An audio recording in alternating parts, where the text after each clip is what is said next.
Hi comic book peeps, I'm Joe and this is Anachronic Comics.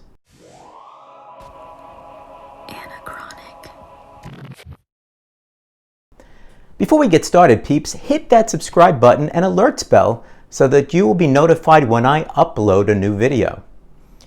I've been really impressed with some of you comic book peeps who set annual goals for your collections each year and for the most part stick to them.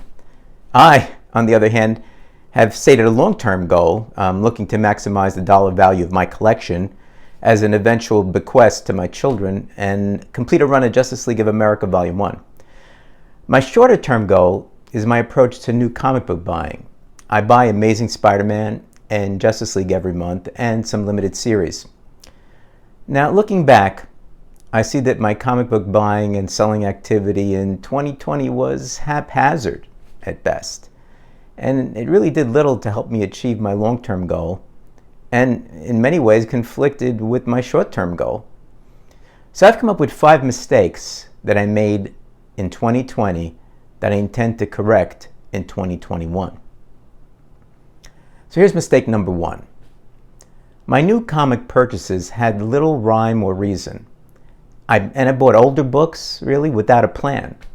Yes, I only have Justice League and ASM on my pull list, but I often buy a ton of variants for these titles. Should I? Also, I often buy limited runs because they look interesting, but end up being forgettable. I also started buying some older comics, keys and other type of comics from various websites like Number Ones. Why? Just because. So I need limits so that my money supports my goals.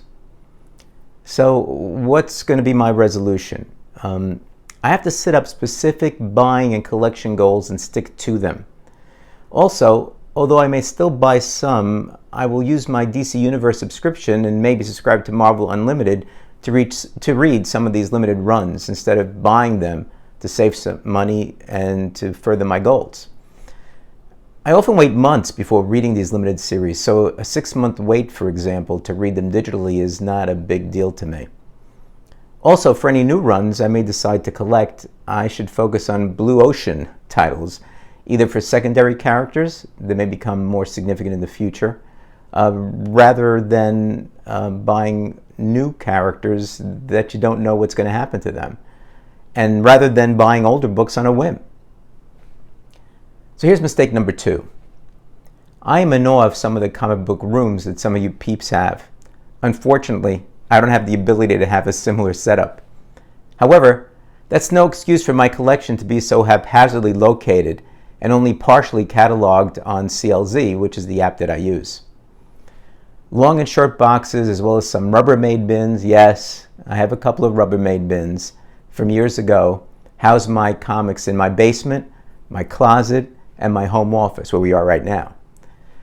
I recently posted a video where I found a couple of boxes containing slabbed comics that I misplaced and just happened to come across.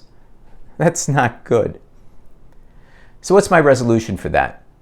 I'm going to consolidate the location of my comic books using BCW short boxes. Yeah, the plastic ones primarily. I know they're expensive, but they're so nice. Now, once they're cataloged, I'm looking to complete a minimum of 25% of my collection in 2021, and hopefully I'll do more. What was mistake number 3? Well, I failed to take specific action to increase the value of my current collection. I did take a few of my comics and either had them slabbed or upgraded, but I had no focus or goal in that respect, and I really didn't put together a process to figure out which comics I should focus in on. So, what's my resolution? As I catalog my comics in my collection, I'm going to use sites such as Key Collector, Comic Price Guide, Go Collect, to determine which comics in my collection, especially those in the Silver Age, would result in a return on investment if they were cleaned and pressed and submitted to CGC to be graded. Also, for some prospects that are at too low a grade, raw, I'm going to look to upgrade the comic to make it worthy of submission. Okay, so what was mistake number 4? I relied too much on my grading ability. I thought I was getting good at grading my comics, but what I saw from my submissions to CGC, I was usually off in my evaluation. And this resulted in some comics being submitted that I likely would not have done so if my grading was more on point. So what's my resolution? Practice, practice, practice grading my comics. So I'm going to take one comic from my Silver Age or Bronze Age collection at least every couple of weeks and do a dirty grading and turn what I know into a process that I can actually write down and use going forward and refine it as needed. So my goal is to have a useful written process by May 1st of 2021. And what was mistake number 5? My intention has always been to sell off some of my collection, both to trim it down so that it will be easier to handle for my kids, and to help finance the purchase of comics to fulfill my buying goals.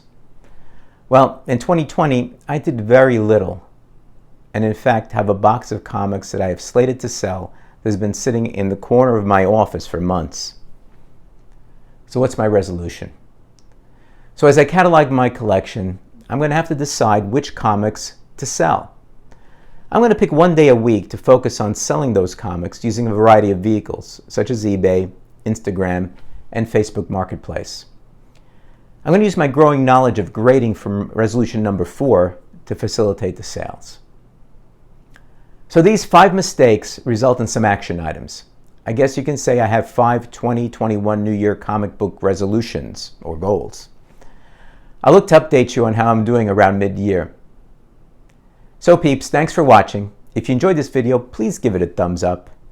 Be well, and I'll see you soon.